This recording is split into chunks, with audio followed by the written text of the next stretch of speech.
প্রেমে পড়ার মতো এত আনন্দদায়ক কিছু কি আছে পৃথিবীতে? আমি এখনো একটা মেয়েকে অসম্ভব ভালোবাসি, অসম্ভব।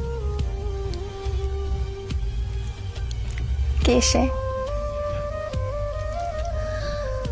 এটা বলা ঠিক হবে না, ওর ক্ষতি হবে।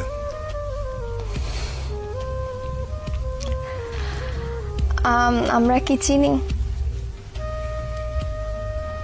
চেনো হয়তো।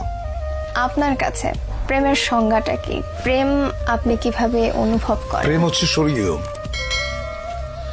এইটা মানুষের ভেতরে প্রেমের যে অনুভূতি, এটা পবিত্র এবং স্বর্গীয়।